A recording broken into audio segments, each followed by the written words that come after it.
The Eagles lost their joint practice versus the Browns yesterday. And no one seems concerned. Should we be concerned that we're getting a lot more negative press about training camp, about practices with the Eagles? Are we even remotely concerned about a Super Bowl hangover? I don't know. Let's talk about it. Phillies lost last night, 3 in a row. I'm sure we'll talk about that as well. Trending in the AM, we are live, taking your thoughts and opinions on all this and more in 30 seconds.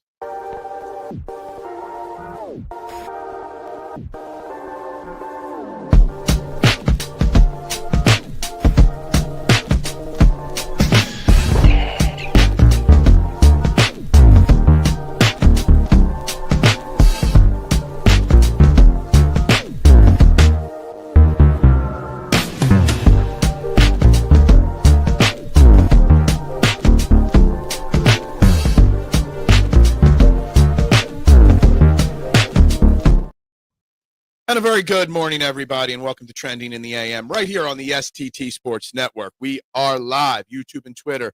Please, wherever you are watching, hit that like button. Wherever you're watching, please share this out. And, of course, please subscribe to the STT Sports Network YouTube page starting today, 587, as the march to 1,000 continues, just over 400 away. So please subscribe right there. And also, if you're watching on Twitter, head over to the YouTube page because we've got our poll question of the day only on the YouTube page. Are you remotely concerned about the Eagles' performance in the joint practices and training camp so far? Options are yes, no, maybe a little, and relax. It's just practice.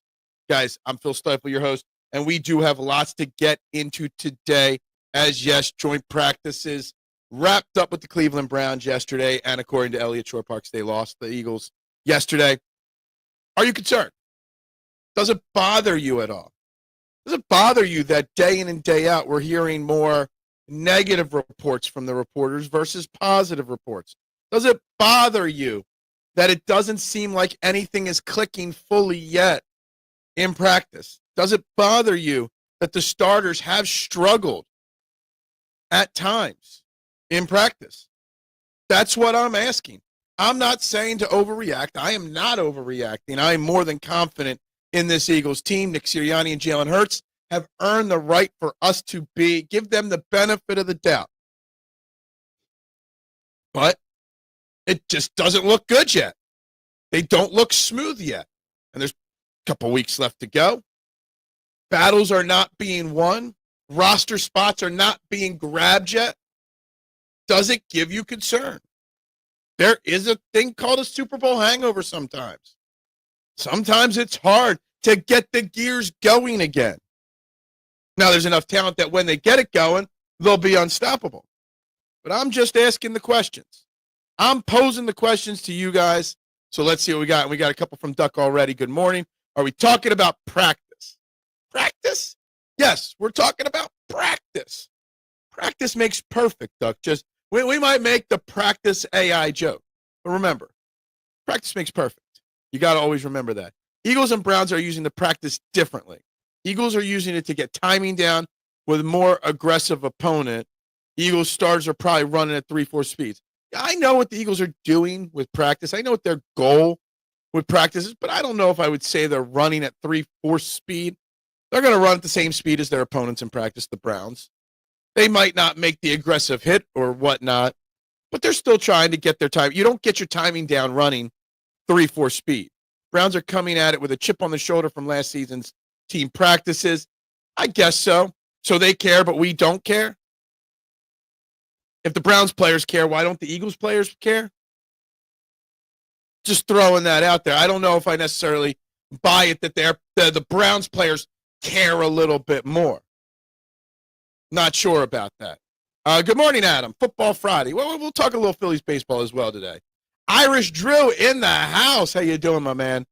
New offense coordinator, and this is training camp. This won't be a replay of Brian Johnson. I wasn't even going to bring Brian Johnson up, Drew, and you do. Look, all the reports from interviews say, they're working it out. Patullo and Hertz, and they're building a relationship and this and that. But let's not deny the fact that Jalen Hurts has not been crisp in practice. Jalen Hurts has struggled at times. And I'm not going to bring in the training camp stats into the question. But he's missing throws. He's throwing interceptions. And yes, A.J. Brown being out hurts, and Saquon's not practicing every day, and Lane's getting days off, and Landon's hurt right now. So I get it. And I'm not saying I'm panicking. If I voted on the poll question, I'd be leaning towards that maybe a little bit. I've said it already. I've said it countless times this offseason since the schedule came out that I expect a slow start, similar to last year for our Philadelphia Eagles. I expect them to struggle a little bit coming out of the gate. A tough schedule, the Super Bowl hangover, a new offensive coordinator, new pieces on defense. I expect them to struggle. Now, I can make an excuse that there's a lot of new pieces on the Eagles defense for Vic Fangio to get up to speed. There's a lot of moving around on the defense. There were a lot of significant losses on the defense. So when you hear that Joe Flacco and Kenny Pickett are carving up the defense, now you can make an excuse, Joe Burrow, okay, whatever.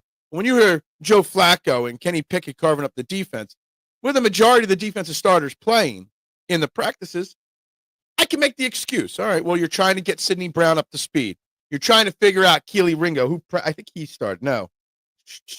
Adoree was up first yesterday. You're trying to figure out Adoree, Keely, Jacorian Bennett, and Mac McWilliams, who's going to be the starter. You're trying to replace Brandon Graham. You're trying to place Milton Williams. Trying to figure out who's going to start with Zach Bond. I get that. There's an excuse built in for the defense now. The only excuse for the struggles in practice, and this is not just the joint practice. I record every practice that they do that's open to the media, every single one of them. And it hasn't been crisp. We're not going to say it's been bad or good. We're going to use the word crisp. That the Eagles' offense has not been crisp. Now you had Smitty out for a little bit. Now you've got A.J. Brown out for a little bit. Jalen Hurts is not performing well. The offensive line has struggled, especially in practice. What? No sound? Can you not hear me? What's the no sound gang? Am I not coming through? Now you got me concerned. Because I've been going on a rant of rants here. Let's see. Let's check on my phone here. Oh, there's sound. There's sound. I don't get the no sound thing. All right. So I don't know what Nooms is saying there. I see this comment and I was a little concerned for a second, but thank you. Oops. I checked on my phone. Now I got to turn my phone back off there. This is what practice is for. They'll be fine. They will be fine. I fully agree. And Rick, you're a minute or two late. I prefaced all this by saying I think they'll be fine. But for me to say I'm 110% not worried, just like a little ounce about a potential slow start to the season, I would be lying to you. Good. Everyone, I can hear myself. Everybody else can hear you. Must be you. Cool. Good. You never know.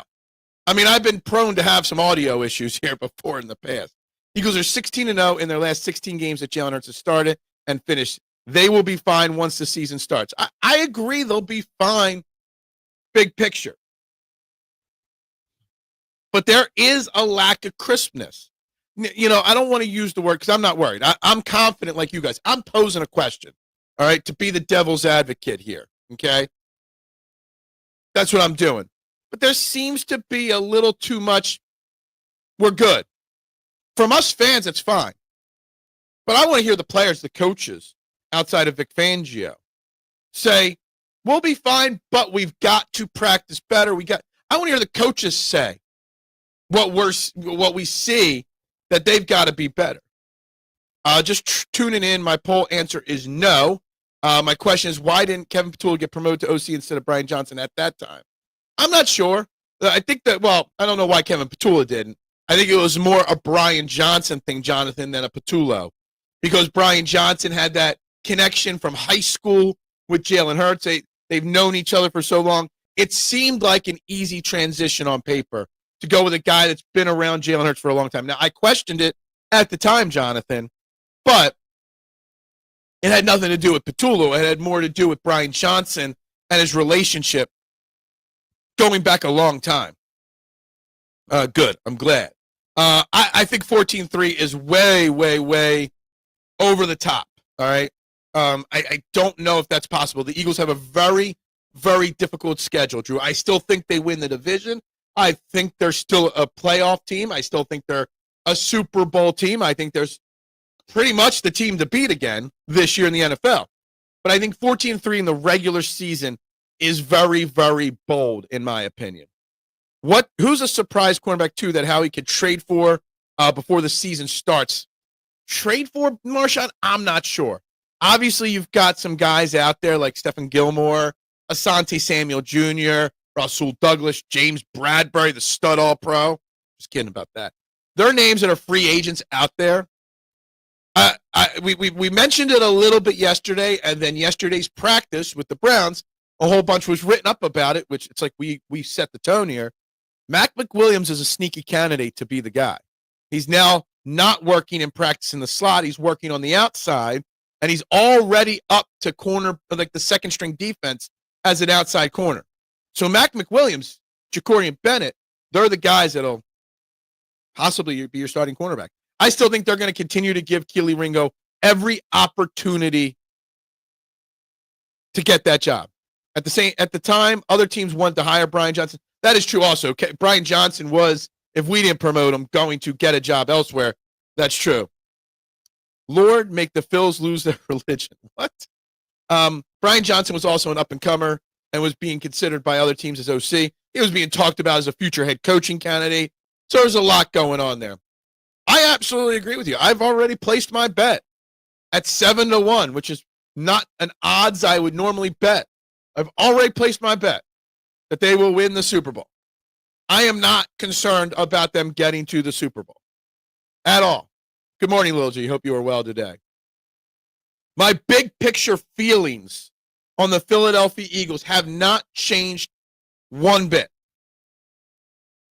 But the question's still got to be asked. The question's still got to be asked about the offensive line, how Jordan Mailata and company are giving up pressures every practice to the defense, where the defense is winning more often than not. The same defense that's struggling against the Browns is dominating the Eagles' defense or offense.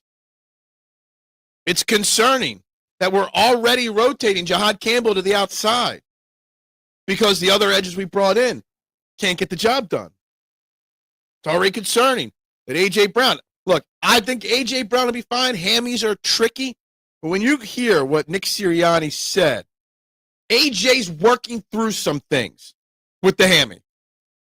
Nick Sirianni didn't say he'll be fine or just being cautious. He said he's working through some things. Which tells me that's an issue that could linger. Hammies hate. Out of all injuries, I hate hamstring injuries with my athletes more than anything.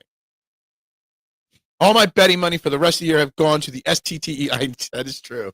You and Big Al both right there, 100%. You have to tag along on my tour championship picks next week for golf, and maybe you can earn some new money to bet or to buy more raffle tickets. You could say, ask Little G, this is a safe space. Absolutely. This is always a safe space. Trending in the AM, a safe space for the people. Early on, I didn't vote for it. There is somebody that voted yes on the poll question already, that they are remotely concerned. Yes, it is just practice. Practice does make perfect. These struggles in practice, and when we're talking practice, we're not just talking the joint practices. We're talking the, how many is it now? Where's my number here? Give me a second.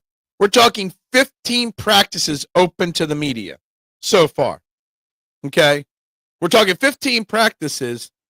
The Eagles have yet to have a strong confidence-building practice. It's one or the other side, not doing well. Majority of the time, the offense.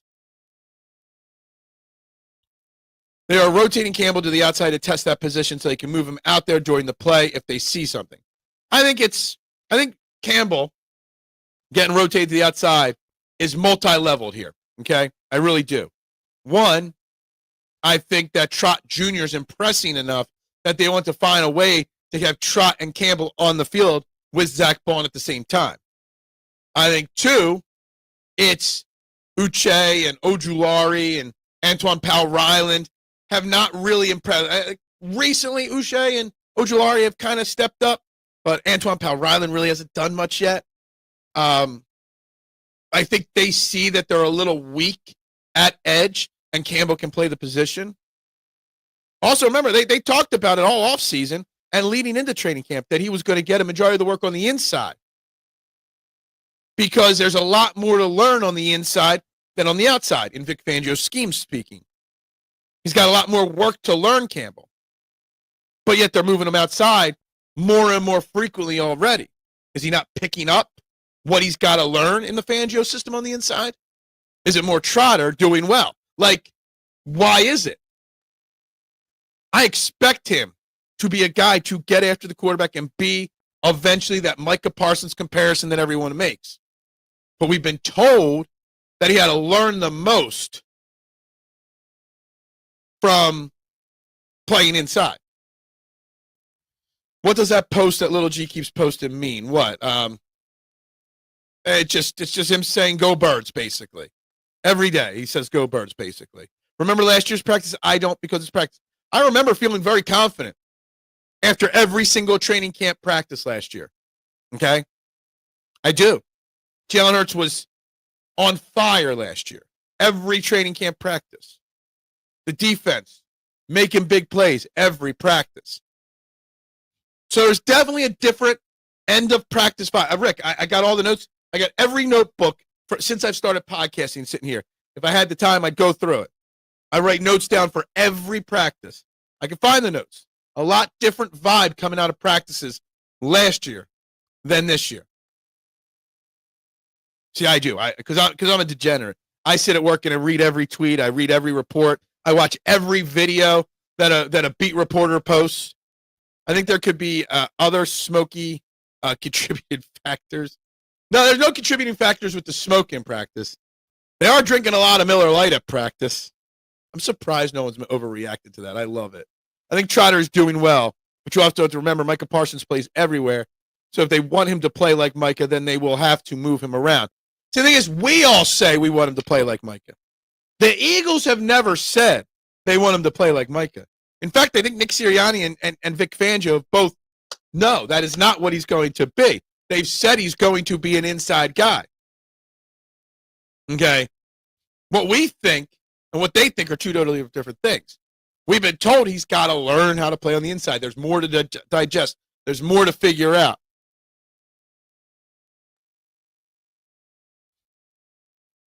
But what they're doing is countering what they said they were going to do or what he needed to learn and what he needed to do. Yeah, you're not going to catch a bunch of Eagles, and Landon Dickerson ain't going to roll up with a cooler bag of hazy IPAs. The fact that they were Miller Lights was no shock to me whatsoever.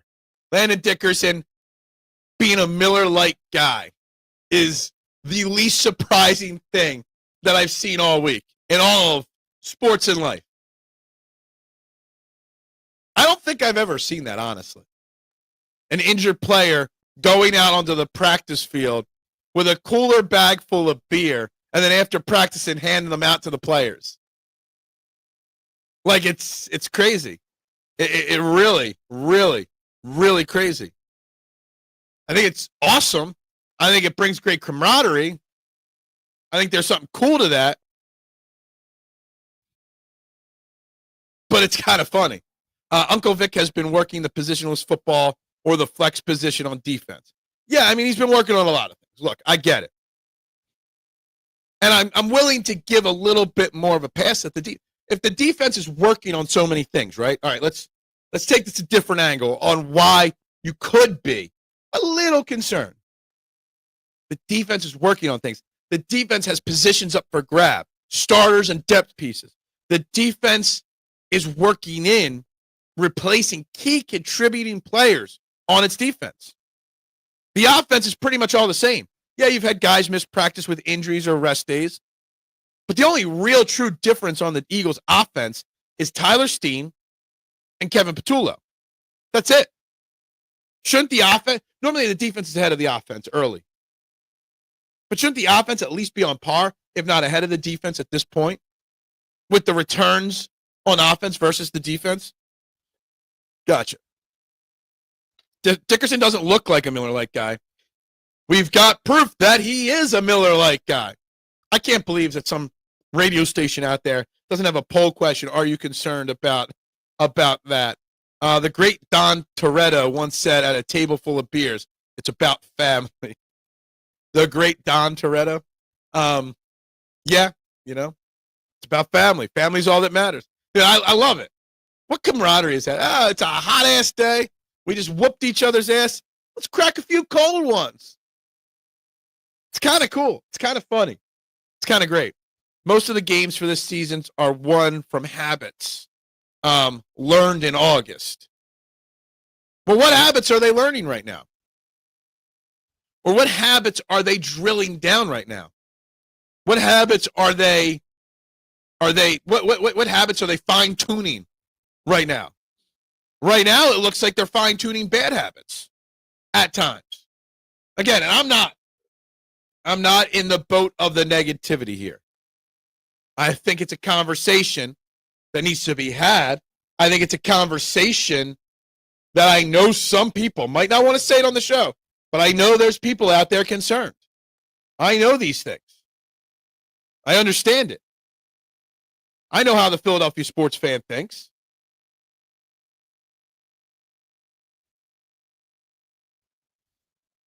Thumbs up. Yes, that's right. Please hit that like button if you guys haven't already done that. There's 11 people in the room watching right now on YouTube, so there should be 11 likes on the video. Why wasn't there a game yesterday? Whose game? What game? The Eagles play on Saturday this week. Just the way preseason football goes. There's not always Thursday games. Cooper Dejean is an exception to the rule and showed just how naturally talented and smart the dude is. Absolutely.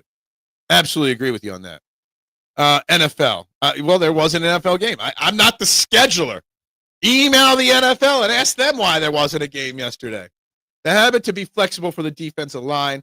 I'm not worried about edge or linebacker. I'm worried about cornerback 2 and the whole safety room.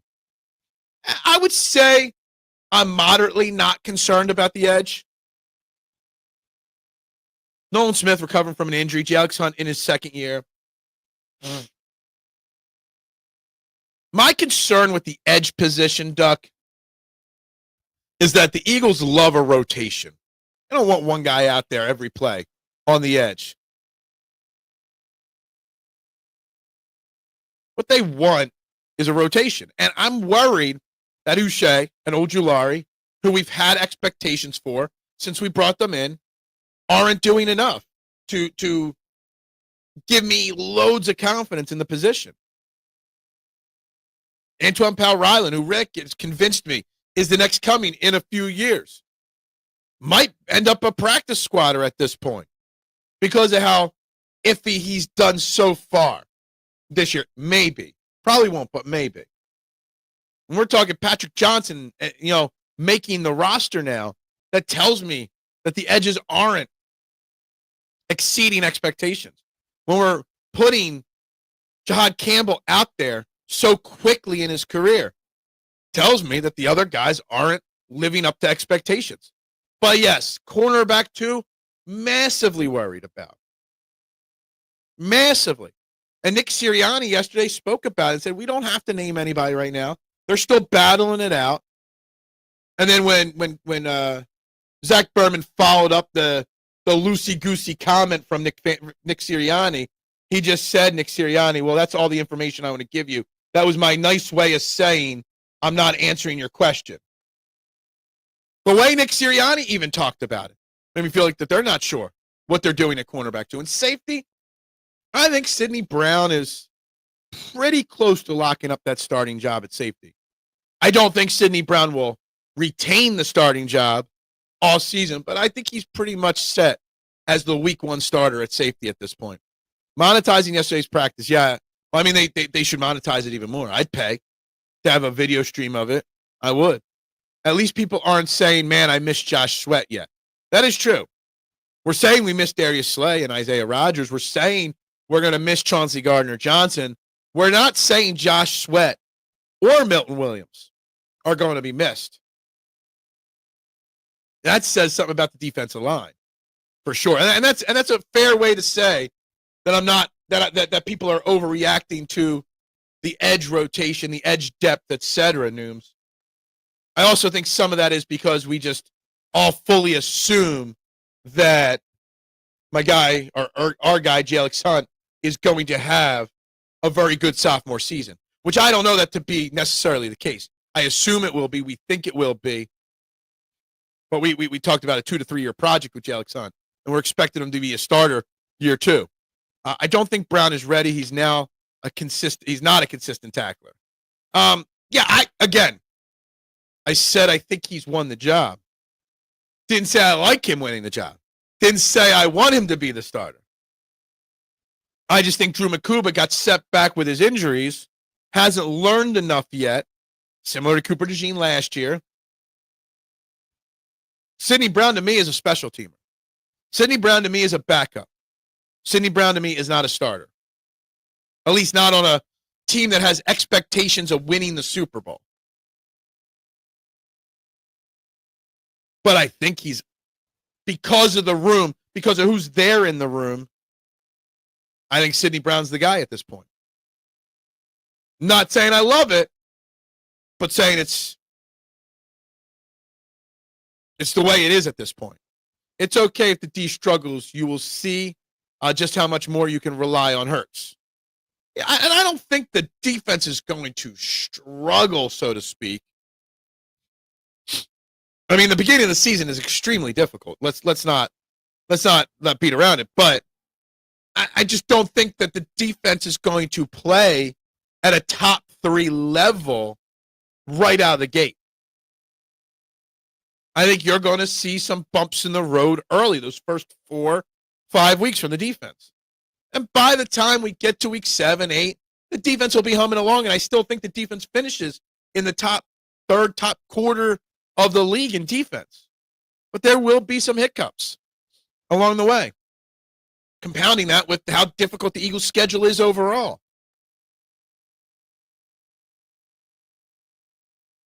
But I expect that Jalen Hurts and I expect the offense to pick it up, to figure it out. Again, I am not concerned about the Eagles at this point. I actually thought there'd be a bunch of people in the chat saying they are concerned. But no, not yet. And if you can't, here comes the pump man. Exactly. Absolutely always.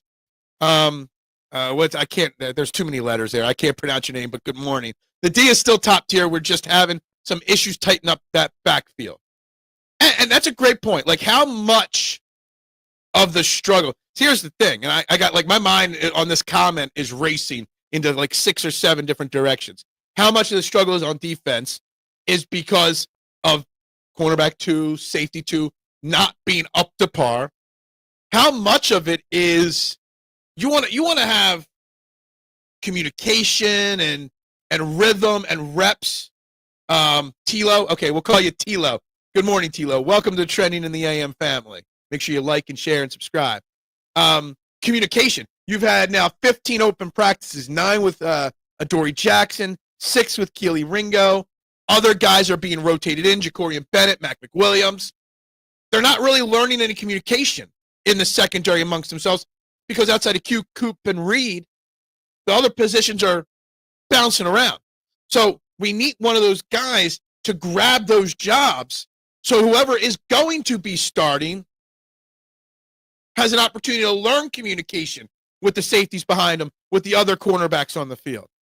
Communication in a secondary and knowing where your partner is going to be on the field, whether you got covered, whether you got help over the top, where you got help over the middle, whatever it may be, is very important, very crucial. So how much of the struggles are related to the fact that no one is stealing that job, grabbing that job to help everybody get that communication and cohesiveness and on the same page. I'm honestly concerned. Peanut, finally someone's concerned. See, I'm not concerned. I'm posing the question of concern, but I'm not. I'm honestly concerned. We got rid of some proven defensive players for some questionable young starters, let's be honest. And Peanut, you're very validated in thinking this, okay? Very validated. All right? I mean, let's go over the list again. Chauncey Gardner-Johnson, gone. Milton Williams, gone. Darius Slay, gone. Isaiah Rodgers, gone. Josh Sweat, gone. That Brandon Graham, gone. That's 6 contributors on defense, gone. It's a lot to adjust, a lot to figure out, a lot to get over. A lot of experimentation going on. Have to make your mistakes before you make your discoveries. They're making their mistakes and they're discovering what works and what doesn't work, who works and who doesn't work. And that's why I'm not concerned. Now, it's weird because we're talking about the defense figuring things out. But while the defense is struggling, the offense isn't making any friends. It's not like the offense, the way we talk about the Eagles defense, the Eagles offense should be crushing them every day in practice. But they're not. There was one report yesterday, and I know this is an extreme situation because Myles Garrett is one of the best pass rushers in the last 20 years in the NFL. But the one report said that Myles Garrett would have had a sack every single play he was out there for yesterday. He was destroying Jordan Mailata. He was destroying whoever was on the right side. I forget. I think it wasn't Matt Pryor. I know Lane Johnson didn't practice yesterday. I forget who was at right tackle. Myles Garrett dominated. And we've heard this repetitively. On the inside and the outside, the offensive line in pass protection, the run blocking, and Saquon Barkley have been fantastic throughout all the training camp. And we've heard that many of times. We've heard many of times Moro Ojomo had at least one sack, like 10 straight practices. The offensive line and pass protection is struggling. Some of that could be Cam Jurgens and Landon Dickerson recovering from their offseason surgeries. Now Landon Dickerson out. Some of that could be Tyler Steen learning, even though Tyler Steen's won that job. The offensive line is still working out a lot of things in pass protection. If the Eagles were in the position of the Browns playing in a joint practice against the Super Bowl champs, I would not be impressed with practice. They needed to move away from older vet players due to salary. We're not saying they didn't have to. I understand why they moved on from a lot of those guys. That's more than half the defense that in and of itself can be concerning alone. I agree. I truly understand Allen Iverson's press conference finally. I hate it. Rick, I won't lie. I hate when people say practice. We're talking about practice? If Allen Iverson would have practiced one time, just one time, period, in his whole career, he would have been the greatest player of all time, or the greatest guard of all time. If he would have practiced one time a year in his whole career, he would have been the greatest of all time. I still firmly believe that. If he would have cut one TGI Fridays trip out of his routine once a week, we would have been champions multiple times over. 2023, they lost their top 5 tacklers. That's the big difference between 22 and 24 losses. We didn't lose our top tacklers this time. On the Philly special pod, they were saying that they were shocked how hard Myles Garrett goes every play. They said he doesn't take a single play off and goes full speed all the time. And that's what you want your players to do in practice or in regular games. I mean, there's a reason why Myles Garrett is one of the best. I saw somebody tweet this out, and I taking my Philly fandom out of the equation. Somebody tweeted out yesterday, one reporter, it's a shame that Myles Garrett's going to spend his whole career in Cleveland, of all places. Can't believe he hasn't wanted out of Cleveland yet. And he wanted to stay in that losing organization. Such a dreadful organization. But don't you want your players, Anthony, doing that? Do I have to come out there and play O-line against Myles Garrett so Mailata has done? If you think you can block Myles Garrett, I want to see it, mister. I want to see you put the pads on, and I need video proof. I don't want you to say you did it. I need video proof. of you blocking Myles Garrett, because that would be pretty comical. 2022, we absolutely lost our top 5 tackles in the offseason. That was a huge. No, I'm not saying. I'm saying where the ones we lost this offseason weren't the tops. I thought you were drawing a comparison to 22 to 24 and who we lost. So sorry, no, I was saying the other way. No, I know we did in 22. It was definitely part of it. But the guys we lost this offseason weren't our top tacklers. They were Zach Bond and yeah, I don't even know who our top tacklers were last year. To be honest with you. Guys, if you haven't yet, please like this video, please share, please subscribe, and please vote on our poll. Right now, Noah's winning at 36%, 29% is relax, 21% of you have said yes, maybe a little, and 14% said yes. Obviously, Peanut's one of those yeses on the poll. But please, like, share, subscribe, vote on the poll. We're covering it all. We're talking all about practice. Still, no answer at the cornerback position. Still, no confidence in no new subscribers today, guys. And only 10 likes on the video. Let's get that shit done. Phil, I don't think most guys are wired like that. I think that is why he is dominating these practices so much. He didn't do much when the Eagles played the Browns last year. Yeah, that's fair, Anthony. That's fair. And yeah, it takes weird people are wired like that. I like to think that Jalen Hurts is wired like that. And he might be. I don't think anybody on the Eagles defense is wired like that. Maybe not Sidney Brown. I don't know if anybody on the Eagles defense is wired like that. Maybe Jalen Carter, maybe. Offensively speaking, I would think Jordan Mailata is actually wired like that. He strikes me as a guy that can get fired up in a one-on-one drill. And wouldn't even take that off. It's crazy. If I'm right and Jordan Mailata is one of those guys that doesn't take a play off, the fact that he and Myles Garrett went one-on-one so many times yesterday and Myles Garrett beat him, it just says how it's not a knock on Jordan Mailata. It's a compliment on Myles Garrett. If only AI could coexist with other superstars when he was younger. Yeah. Yeah, he never really could do that. Yeah. Phil, I confidently believe I would thoroughly dominate Little Miles. You can ask him yourself. He doesn't want this smoke. Okay? I'm going to take your word for it. But head on down to the link on Saturday before the game. Maybe you and Miles can link up before the game, and you guys can go one-on-one. Just to see. Did who? Oh, teaching this. No. He's always very, very, very confident in his football playing abilities. Very confident in his football abilities. I don't think he realized that Father Time has caught up to him, but he's very confident in his football playing ability. Me, I know I got no ounce of athleticism left in me. I'm never going to take any athletic challenge on. Well, in there, one of the radio stations, aren't two of their hosts doing like physical challenges against each other right now? Is that the WIP afternoon? I don't even remember who. Yeah, I wouldn't be getting involved in any of that because I would fail miserably, except for maybe the golf one. I would not win in a physical challenge against anyone that listens to this show on a regular basis. Never. Maybe golf. Maybe I could beat some of you in tennis. Maybe. If we're just talking about like one set, maybe. I don't know if my knees can handle more than one set of tennis. But I ain't winning a jump shooting contest anymore. I ain't beating anybody in a game of basketball anymore. Garrett looked tanked and chiseled. I don't know I could effectively run. I couldn't even run away from him at all. Is it just your previous injuries keeping you from doing these things? Yes, absolutely.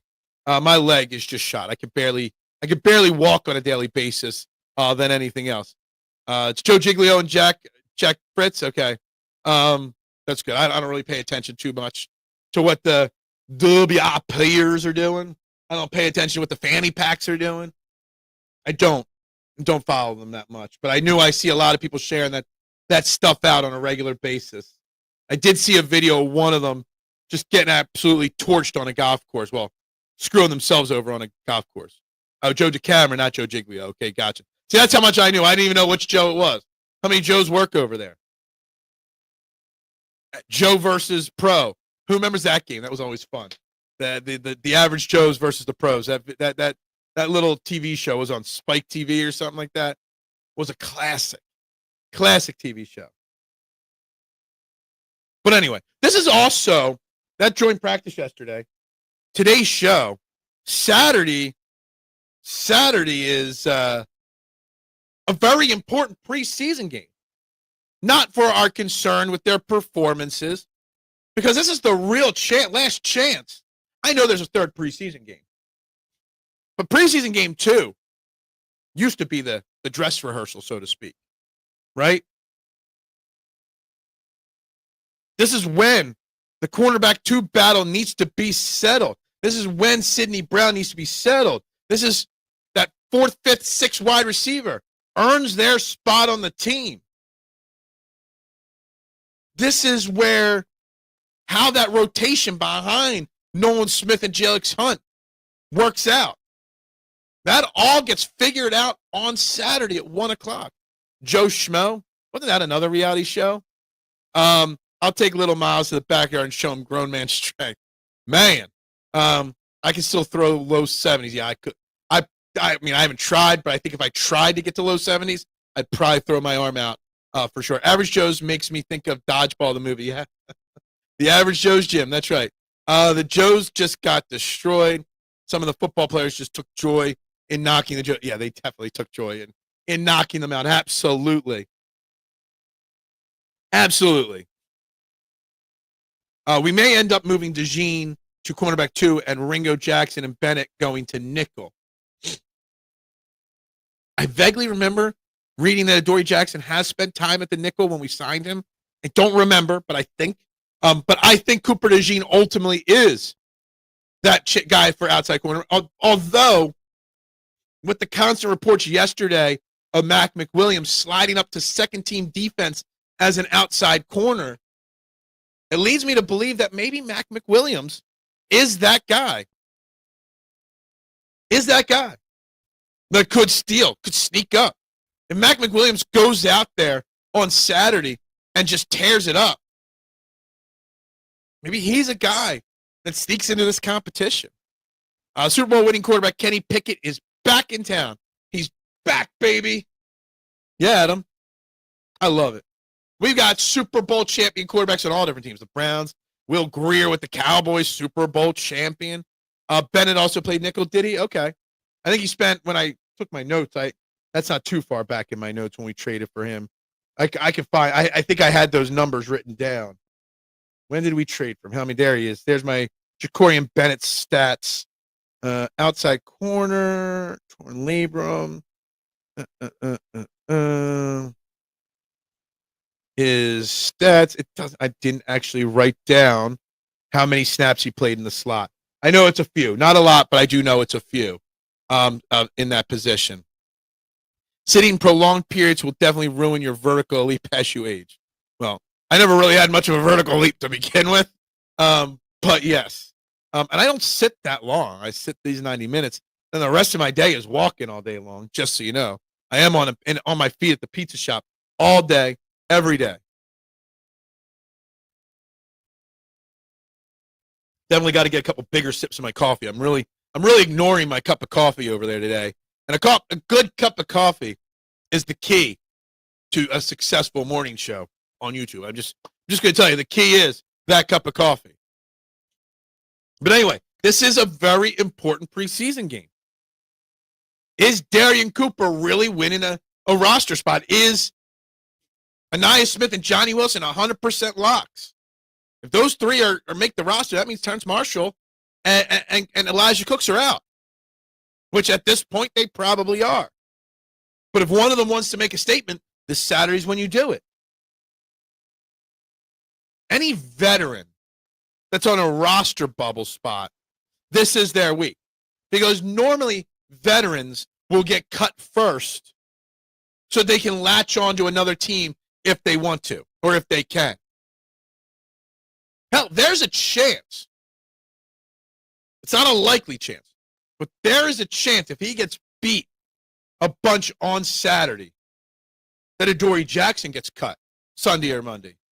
If he's not going to be your starter, you might cut him. Give him that chance to latch on elsewhere. This is the game that Howie Roseman determines. Do I got to go out and make a trade for a safety or a cornerback or an edge rusher? Can Brett Toth block for 2 or 3 weeks? We're going to learn that. I want the team to have issues in the preseason. This is where you learn the most and make your mistakes. Not all your mistakes become greatness, but I'd be more concerned if all was well. Yeah, I agree with that. You work out the kinks. You figure it out.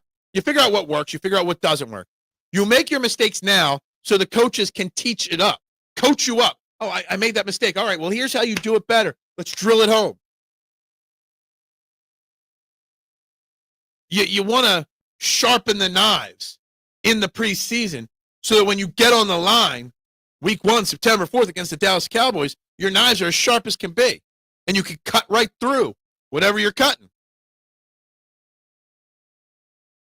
That was a good little reference there, sharpening knives, comparing that to the preseason and training camp practices. That's what you're doing right now.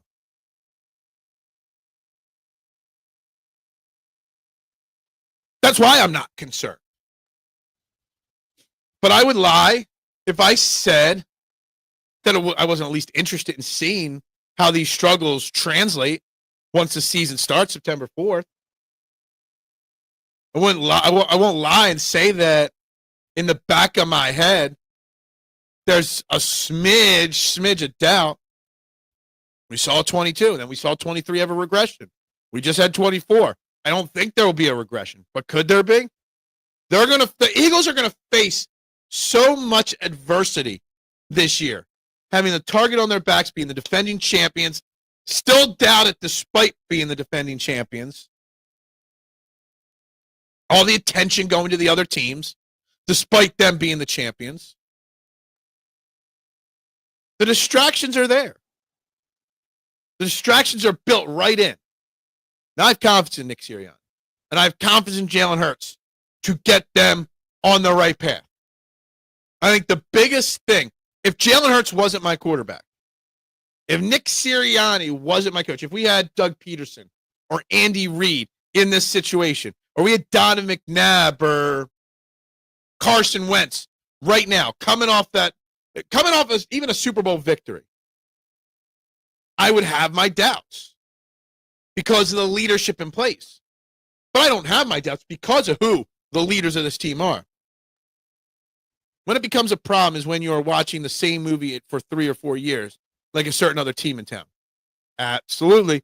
A slight, subtle dig at the Philadelphia Phillies, who just lost again last night to the Washington Nationals, 3 losses in a row. They better win the next 3, right? No split in a series or losing a series to the Nationals. Okay?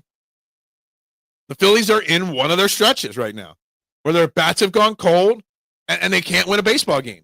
It happens. It's a long season. But it is something that has happened for 3 or 4 years, and it's the exact reason why they can't win in the postseason. Not saying they won't this year, but I'm saying the same problems with the Phillies creeping up again this week. I'd prefer that the media keep looking at other teams. I'd prefer fly under the radar and win a bunch of Super Bowls. They blow up the Bills and Chiefs and ignore us.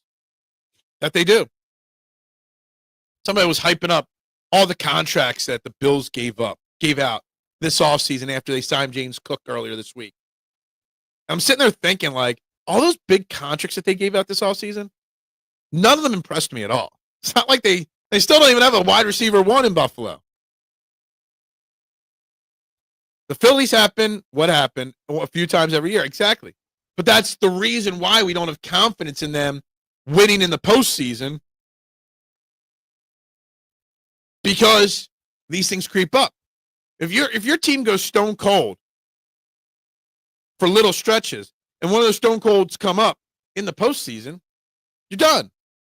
So the Phillies are going to a 6-man rotation. I did see that. Probably smart with Wheeler and Ranger and their arm issues. Would prefer them to stick to a 5-man rotation, just give the guys 2 weeks off each. But a 6-man rotation is better than nothing. The Phillies beat up on weak pitching, but they can't do anything against good pitching. Well, I don't think they went up against great pitching yesterday. The Nationals stink. All right. So yeah, young Andy Reid most likely would not have won with Hurts. He would try to have force fed him the system and square pegged the round hole. Absolutely agree. Young Andy Reid would have done exactly to Jalen Hurts what he did to Donovan McNabb. Try to make him a pocket passer. Well, Jalen Hurts is probably a better pocket passer than Donovan McNabb ever was. Jalen Hurts is way more accurate than Donovan McNabb ever was. Jalen Hurts is already a better quarterback overall, big picture, than Donovan McNabb ever was. But Andy Reid was one stubborn SOB and would have continued to call bad plays. James Cook got more total money in his deal than Saquon did. I didn't look at I saw 4 for 48. I didn't see the final numbers and whatnot. I don't really worry about contracts other teams get. I think the Bills GM is not very good. I just remember looking at the list of contracts, and obviously they gave it. Part of that was a huge $300-some million to Josh Allen.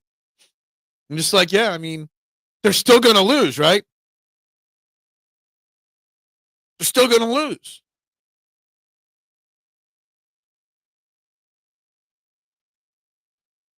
I'm not going to stand here and act like I know who Lord is. I know he pitched for the Nationals against the Phillies, and he pitched well last night. And I know his ERA is low, but I'm not going to stand here and act like I know who he is overall.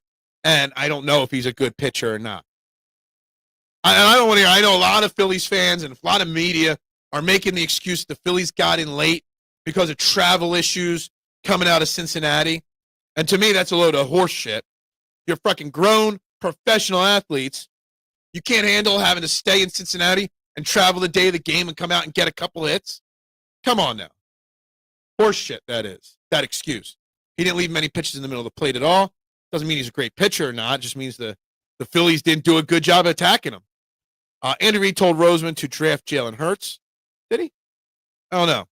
I think Howie Roseman and Jeffrey Lurie, mainly Jeffrey Lurie, were in love with Jalen Hurts. And I'm glad they're right in that sense. And Andy Reid, even if Andy Reid had some say in it, by that point, Andy Reid had already moved on from Philly, and Andy Reid had already become a different coach.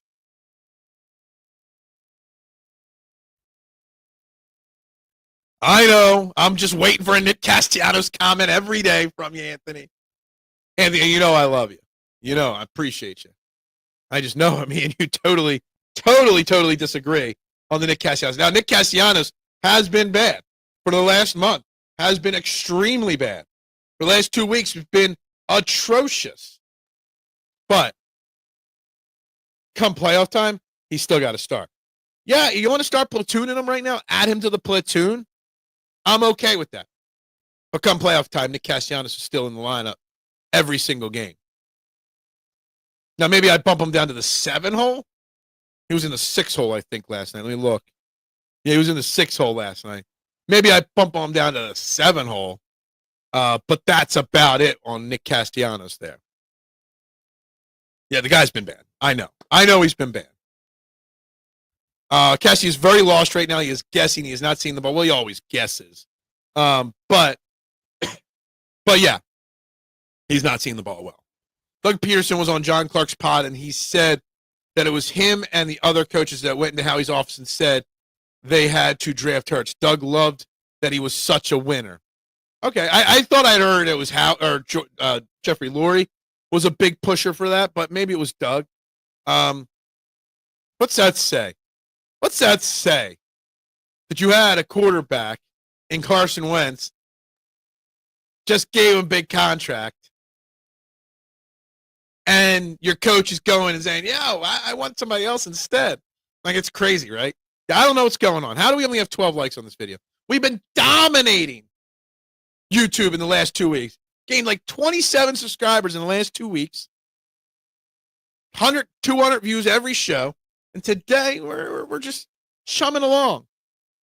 The Eagles have earned the benefit of the doubt from me. If we were coming off the 23 collapse and they were shaky in practice, I'd be concerned. I agree with you, Rick, 1,000%. And they get the benefit of the doubt because of Jalen Hurts and Nick Sirianni. Above all else, those two guys are why we give them the benefit of the doubt. Without a doubt. And I don't want to hear anybody. Week 4, we're 2-2, is over. Still no panic. 2-3 after 5 weeks, still no panic. They get the benefit of the doubt through the entire season. The entire season, they get the benefit of the doubt from me. Now, if they have a horrible season, they miss the playoffs, whatever, then we can start talking about the whys next offseason or the criticism next offseason. But right now, the Eagles get the benefit of the doubt from now right through the Super Bowl, whether they're in it or not, right? They get it because they have proven they could do it. What did Jalen Hurts say after practice 2 days ago? He was validated in winning the Super Bowl MVP, knowing he can do it.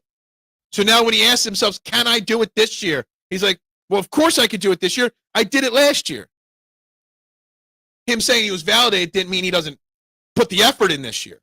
What it means is that he can use that to reaffirm himself that he can. Yes, Phil, there was a report that Laurie went to dinner with Jalen before the draft. Maybe Doug Peterson and his coaches told them, and Jeffrey Laurie went and did some investigation. Maybe there's some truth to both sides of that story. But I remember hearing about the dinner with Jeffrey Laurie and Jalen Hurts as well. I forgot it was a dinner, but you're right, it was a dinner. If they suck after the bye, that's when the benefit of the doubt ends. No. They get the benefit of the doubt all year long. What's the bye, like week 8 or 10 or something like that? They get the benefit of the doubt all year, the Eagles. I shouldn't say through February. If they get eliminated from playoff contention, that's when the benefit of the doubt ends. If they're 4-9 or something like that, and they're eliminated from playoffs and whatnot, sure, then we can start criticizing them, or at least asking questions. I don't even know if them missing the playoffs would totally make me lose faith in Nick Sirianni and Jalen Hurts. It depends on why, it depends on how, et cetera, et cetera. They still have a pedigree, Nick Sirianni and Jalen Hurts, no matter what happens this year. Now, I would be utterly shocked if they missed the playoffs. There would have to be some kind of devastating issue that would cause that to happen. But they get the benefit of the doubt. How long, Rick? Because I'm now that we're talking about this, it's getting in my mind. How long does a Super Bowl championship give them the benefit of the doubt? We agree this year, right? Does it give them the benefit of the doubt? Like, say they miss the playoffs, which won't happen, but say they do. Hypothetically, they do. Do they lose that benefit of the doubt going into next offseason? Or does that Super Bowl championship give them a 3 or 4 year window of benefit of the doubt? That's something that just, I don't even know my own opinion on that question yet. Just one season. Okay. It's just something that I wasn't thinking of before, but now you kind of got me thinking about it. Because I kind of know I'll be here if that rare thing happens and they miss the playoffs. I know everybody will be criticizing Jalen or Nick or whatever, depending on the whys. And I know I'll be sitting here defending Jalen Hurts despite all that. What would have to happen for me to lose that confidence after one bad year? I don't know. Everyone but Howie loses the benefit. He could pivot and told everyone there'd be hard decisions to make. That's true. And there were hard decisions to make. Their Super Bowl window is now, expect nothing less than a championship game. Right, I get that, and that's fine. But they get the benefit of the doubt this year, right? That they're going to get there, right? Not too many teams have won back-to-back Super Bowls. It is hard to get back. Absolutely agree with you, Adam. Hell, I mean, it's been over 20 years since someone's won the NFC East back-to-back. Is there any other divisions in football that have been like that? I don't think so. But yeah, it's hard to win Super Bowls back-to-back. As long as Howie is around, this team will never fall on hard times. Howie Roseman believes what you believe in, Marshawn. Line that shit up and knock it down, right? That's what he believes in. If ever people want to play the panic game or be negative Nancy following the championship season, is not the time. Absolutely. I agree. Like, you can, Rick, I know, let's bring the Phillies into the conversation. I know you believe the Phillies are going to win the World Series, right? I get that. But you understand why we don't think it, right? Because they haven't given us a reason to give them the benefit of the doubt yet, right? The Eagles have given us the benefit of the doubt. The Sixers have never given us the benefit of the doubt. So at least the Eagles have done the one thing that the other teams in the city cannot do. It's way too early for me to say if we go or not go back to back. 2 years ago, we started 10-1. Absolutely. Absolutely. Now, leadership's a little different, I think. That I think it would be... I really want like a documentary done, like an in-depth journalistic documentary done on what caused them to go from 10-1 to, what were they, 11-6 and a first-round exit? Like, just think about that. They made tweaks. But they didn't make that many changes after that. Like, what really was it? But I would be hard-pressed to find a way to think that the current Eagles, as they are constructed, would start 10-1 and have the same collapse this year. Because I'm giving them the benefit of the doubt. They've proven they can do it. Every single year is its own season anymore in the sense that you don't need a 5-year. I say it all the time. In football, at least. Basketball is different. Baseball is a little different. In football, there's no such thing as a rebuild, in my opinion. You can retool, but you don't have to rebuild in football. People are out there breaking down the Sixers schedule, which was released. I could care less. I have not looked at this. I did actually look at the Sixers schedule. I lied. 10/28, October 22nd October 22nd is their first game at Boston. Their second game is their first home game against Charlotte, the 25th. That's all I looked at. Everyone's breaking down the Sixers schedule. I could give one rat's ass about the Sixers right now. Wake me up in February after the Sixers have won the Super Bowl, and if the Sixers are good then I'll care about the Sixers. Right, the Phillies will earn the benefit of the doubt after they win the World Series. I like how you threw this year at the end. Exactly. But you understand, right? The Eagles have earned that benefit of the doubt. The Phillies have not yet. The Sixers never will. Promoting Matt Patricia was the problem. He was the worst coach ever. Maybe hiring Sean Desai in the first place, or Brian Johnson in the first place, was the bad decision. Hassan Reddick. There are a lot of issues. I really need that ESPN 30 for 30 on that collapse. If the hitting remains as is, you just may see Crawford before 9-1. Why? I mean, it's August 15th. What are we doing here? Decent in the locker room was a major reason 23 collapsed. Culture is huge in sports. Got to weed out the negative on the teams. Absolutely. And not just negatives of the players, right? The negative, like Matt Patricia, the Eagles bringing him in was a major misstep. I mean, I know they say they all played nice, but obviously Darius Slay and him obviously had a reason or had a beef that could have caused some problems. There were a lot of issues. Eagles weren't everyone's pick to win the Super Bowl at the start of 2017. Every year is a different year. Commanders fans about to find out. Yeah, Commanders fans are. But the Eagles are just going to line that shit up, Marshawn. Right? They're going to line it up and do what? Knock it down. It is a crime that they haven't gotten Crawford any at-bats this year. But they want him to play every day. Well, he should be playing every day. Crawford should be your center fielder. Bader should be your left fielder. And you can platoon Marsh and Casti in right field. How does that sound, Anthony? Isn't that what should be going on right now? Just cut Kepler, cut Weston Wilson, cut Jordan freaking Romano. It should be Bader in left, Crawford in center, and you platoon Marsh and Casti in right. That should be what it is.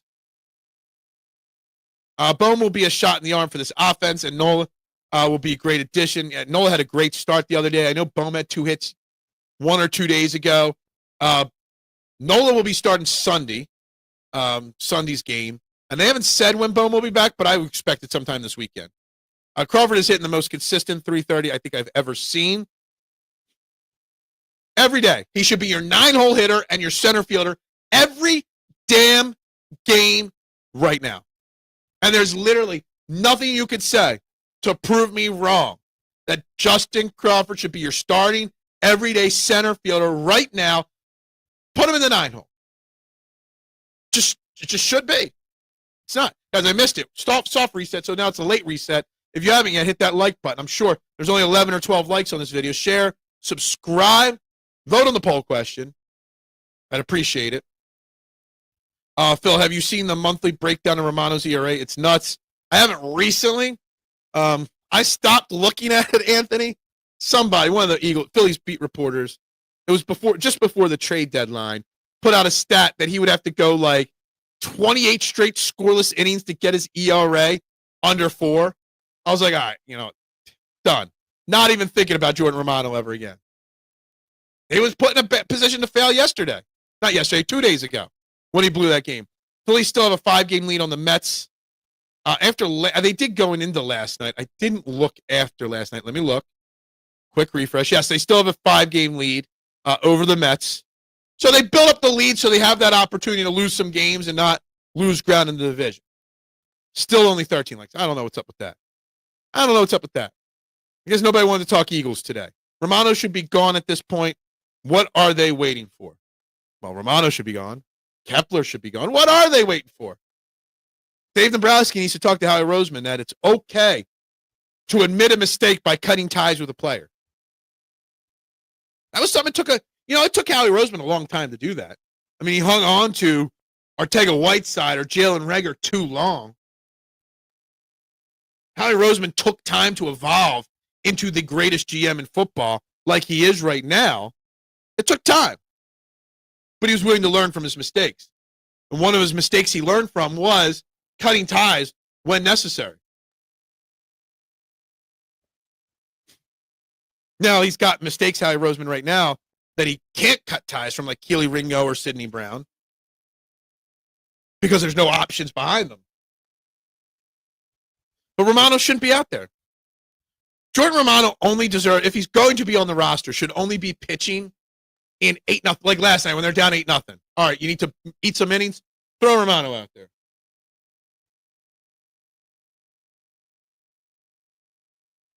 As long as they have some distance, they most likely give Romano every chance of the TJ. But at this point, it doesn't seem to be a light bulb going off. No.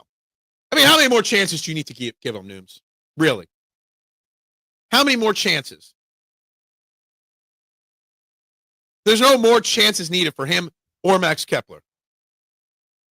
At least you could say with Weston Wilson, he's not an everyday player, whatever. But there's no need to give Romano or Kepler any more chances. It just makes no sense that they keep trotting these guys out there when you got Justin Crawford hitting 330 in AAA or whatever it is. Makes no sense.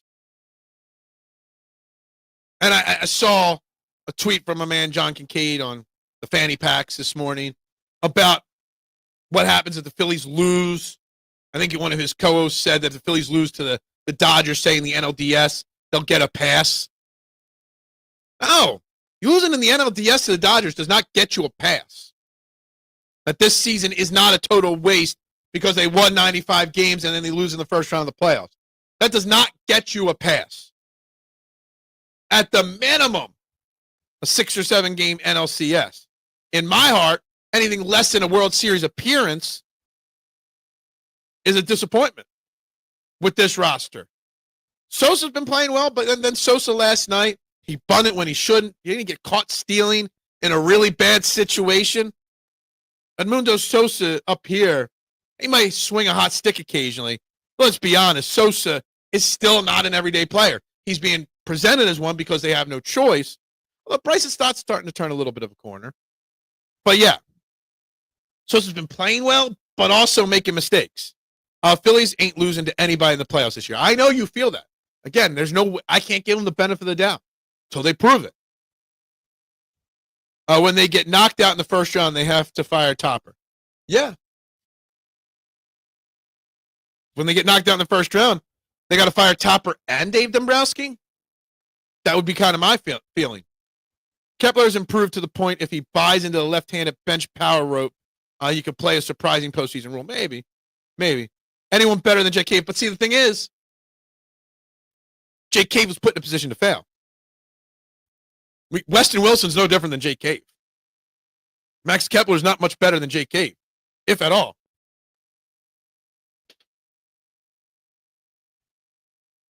Honestly, here it's funny you say this, Rick. I almost feel the opposite on this. When they win the World Series, or as I would say, if they win the World Series, does Rob Thompson just ride off into the sunset and say, I'm done, I retire? Remember, before the 2022 season, Joe Girardi had to beg him to be his bench coach. He was ready to retire in 2022. He keeps signing these like one-year extensions because he doesn't know how much longer he can go without his Tim Hortons coffee on a regular basis. I almost feel like a World Series victory for the Phillies is the icing on the cake that would make Rob Thompson be like, you know what? It's time to call it quits. Ride off to the sunset, flying high after a World Series victory. Is it likely? Probably not. You're probably right. But in my mind, sometimes players and coaches like to leave on a high. Have their lasting memories be the best memories of them. Just saying. I know Rob Thompson doesn't like being criticized. I know Rob Thompson feels the negative energy, so to speak, from the fans and the media from time to time about his coaching. A championship, just leave on a high like that. I was almost ready to quit. Well, I just got the ultimate high. Let's just walk away now. Just throwing it out there. Yeah, Weston Wilson's an okay bench bat. It's a glorious time to be a Philly sports fan. Have a great weekend, y'all. Your vacation, where are you going? Enjoy your vacation wherever it is. Are we signing Schwarber or not? I mean, the Reds did everything they could to tamper last week or this past week. I still think they're going to try. Will they? Time will tell. I step away for a cup of coffee and we start talking baseball. Look, somebody brought it up. You can bring it back to football if you want. Dave the other day said that Kepler has the second highest hard hit rate and barrel rate of his career and has gotten a lot of bad luck. I hate that bullshit. Hard hit rate. I think there is actually like a stat that determines that if baseball players have had bad luck at the plate. And that's taking analytics, to Anthony, way too far for me. I do not give one rat's ass about a bad luck percentage of a baseball player. No. It just means you didn't get the job done. Bad luck does not do it for me, okay? There's no such thing as bad luck. It drives me nuts when people talk about bad luck like that. Jake Cave's speed and defense got him in the majors, but when I saw him on the Thunder, I did not think he was a major league player. Okay? I mean, I didn't even know who he was before he came up to the big club here with the Phillies. So, can't act like I did. You guys are killing me. I know Anthony, Adam, and Dave are all here, or Anthony, Adam, and Nooms are all here talking Phillies baseball. Let me tell you something. This has not been the prime algorithm day for this show. But as soon as we started talking Phillies, half the people that were watching all dipped out. Goes to show that people want to talk football. People want to talk Eagles. They don't want to talk baseball. They don't want to talk Sixers. Everyone always bashes WIP because they just play the greatest hits, a.k.a. talk Eagles every day. Well, it's because it's a winning formula for a reason. Talking Eagles is what this, for as much of a baseball city this is, as much of a basketball city this is, this city is a football town. The Eagles drive it. What grief stage? I'm not in a grief stage. Who's in a grief stage right now? I don't know. I'm not even sure. I don't know. I don't care. Anyway, we can bring it. We got about 10, 15 minutes left today. We can bring it all full circle again. Back to the Eagles. Because, yes, there's a big preseason game on Saturday against the Cleveland Browns. Win-loss does not matter. But we do need to see somebody earn their job at cornerback, at safety, at edge, whatnot. So it is. Know what? Where's grief stage? Know what? No, you don't want me to bring it back to football? I don't mind talking Phillies, but it's a slump period that just needs to be written out. Eagles have had such a successful run. That's why we are not in the Eagles have had such a successful run. That's why we are not an NFL team. Whereas K1, I don't know. You guys always worry when people don't join the chat. You guys have like trackers on each other. It's a very important preseason game. It is. And I'm going to be hoping that when we come on here live on Monday morning, we could say Keely Ringo, Adoree Jackson. or somebody else. Earn that quarterback 2 position. I'm going to come on here and be like, yes, I know who's going to be that 4th and 5th edge rusher on the Eagles. I'm going to come on here and say, I know who's making the roster. When I do my updated 53-man roster list after the game and I show it on Monday, I want to know I'm confident in how I'm writing it. Because players, win or lose, made the plays necessary.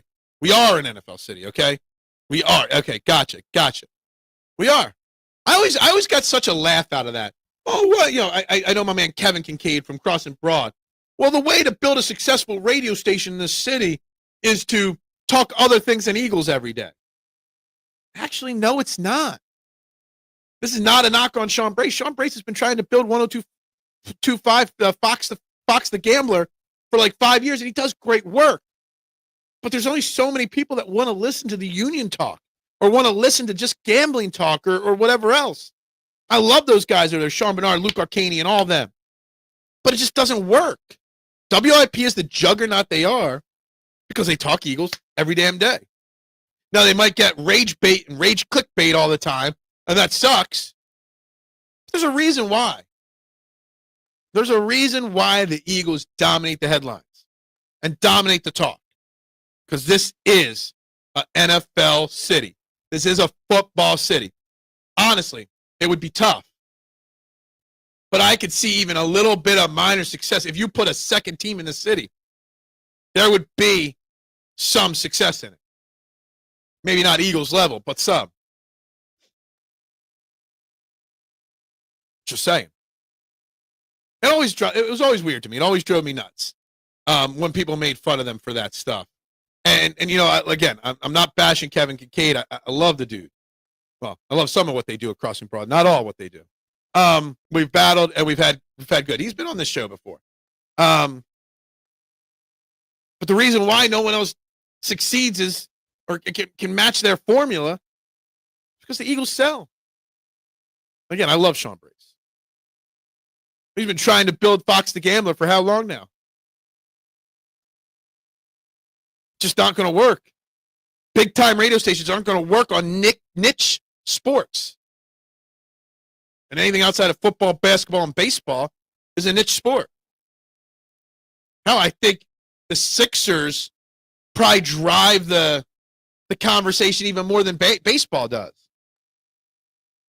I think more people would rather talk Sixers than Phillies, despite how bad the Sixers are. I don't want to talk Sixers. I'd rather talk golf than that. Anyway, whatever. You guys got 10 minutes left. If you guys have anything else you want to talk about, what Andy Reid would say, the floor is yours. Time's yours. Time's yours, what he would say. Time's yours on the last 10 minutes. I'm out of topics. I may have to change my Mets concern. Holy shit, is that a listless team right now? Juan Soto doesn't appear to care. I mean, do you think the Mets are regretting yet that $750 million that they gave to Juan Soto?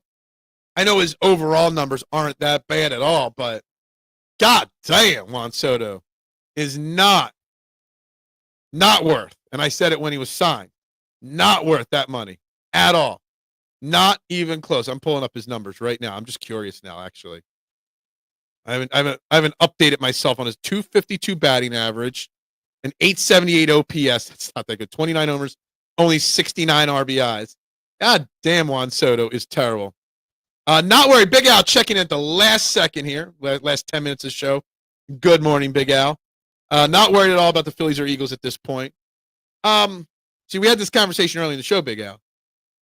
The Eagles have given us a reason. They have the benefit of the doubt to not be worried. The Phillies haven't given us a reason to give them the benefit of the doubt.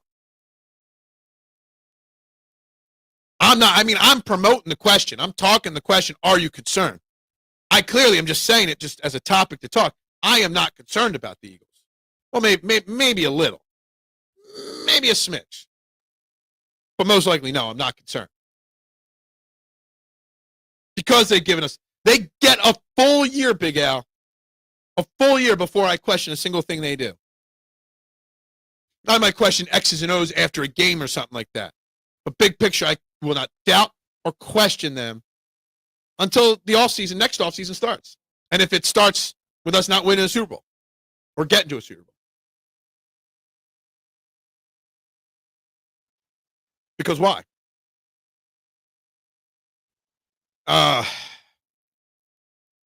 That's way too positive for me.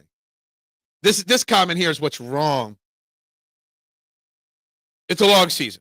They're going to win 90-some games. They're gonna make the playoffs. Obviously, Big Al. It's a long season. But these 3-game skids, 4-game skids, when and why and how they happen, all right, are exactly why they can't succeed in the postseason. Because these 3-game skids, they happen in October, and then you're knocked out of the playoffs. Not knowing how to get out of these 3-game skids quicker is the problem that holds them back in the playoffs. Their mindset, well, these skids will happen. It's okay for us to think this, but the players think it as well. And that's the problem. We'll get out of it eventually. It's a long season. And they do eventually get out of it. But come October, you can't have that mindset. It will all work out, and there'll be 2 parades in Philly this season. I hope so. Yeah, the Union and the Eagles, right? That's what you're talking about? The lack of hitting early in the past 10 games, first 6 innings, only shit on the starters not getting any support. That's a fair comment. Fair comment. Very fair comment. I mean, Jesus Luzardo should have probably been pulled after the 6th inning. Probably. Hindsight's 20/20 on that yesterday. Put Kirkland in a bad position there. Hindsight's 20/20 there. Hey, at least David Robertson had a good outing last night, Nooms, right? I know you got your David Robertson concerns. He's now had 2 shutout performances or scoreless performances in a Phillies uniform. That's a good thing, right? Definitely a good thing.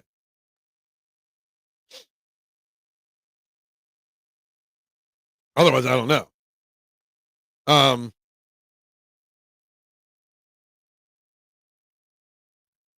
Phillies have one run in the first 3 innings of their last 8 games. They do all their damage against teams' bullpens lately.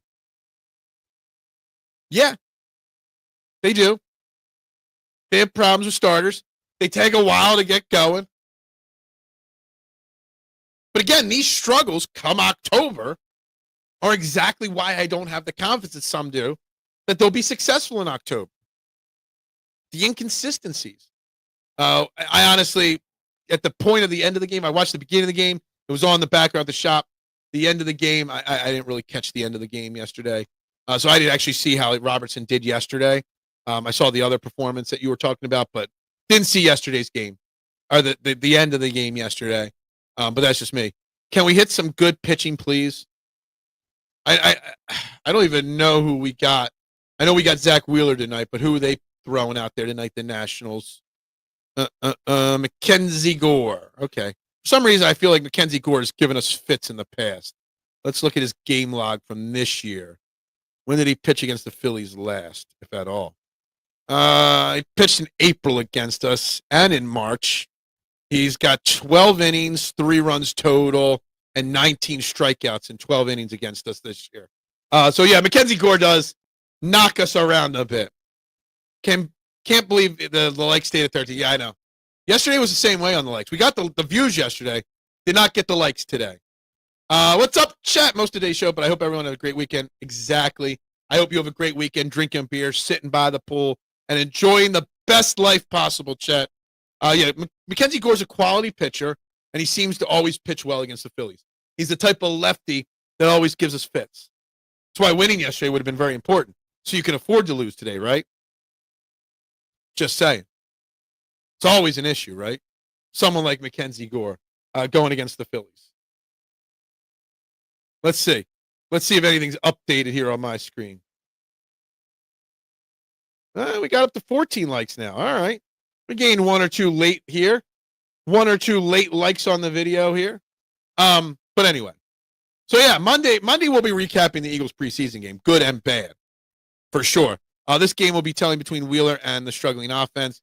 Yeah, I know they're going to a 6-man rotation, Big Al, but I think the better option instead of that is to just give Zach Wheeler 2 games off and then give Ranger Suarez 2 games off. I know it's not the perfect, but to me, that's a smarter situation to do. In my humble opinion, that's what should happen. But are they still calling it Citizens Bank East? I don't know. I mean, I wouldn't be traveling down to see them, but that's just me. I'm not traveling down to see them. Honestly, this is probably the oddest thing in the world. I have not been to a Phillies game this year yet. I won't be going to one this year. And I didn't go to one last year. I went to my first Phillies game in 1986. I've now gone 2 years without a Phillies game. And I never missed going to at least one or two ever from 86 through 23. And now I'm going 2 years in a row without going to a Phillies game. That is sick. That's sick. I can't believe it. I think they let Wheeler do Wheeler. They do, but sometimes a coach and a team has to protect the player from themselves, right? Gore's 5-12 with an ERA over 4. They have to score against him. Well, the win-loss record, because the Nationals are so bad, his ERA is just barely over 4. Let's be honest. It's 4.09. He's got 158 strikeouts on the year. He's a solid pitcher. All right. I just gave you 12 innings against the Phillies this year, 19 strikeouts, 3 runs given up in 12 innings. So he's the kind of guy that gives us fits.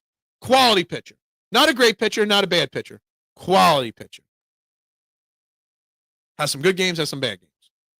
Let me look here. I got his thing. He had his ERA was 3.8 till 2 starts ago, just so you know. He gave up 8 runs against the Athletics 2 starts ago. That jumped his ERA from 3.8 to 4.29, just so you know.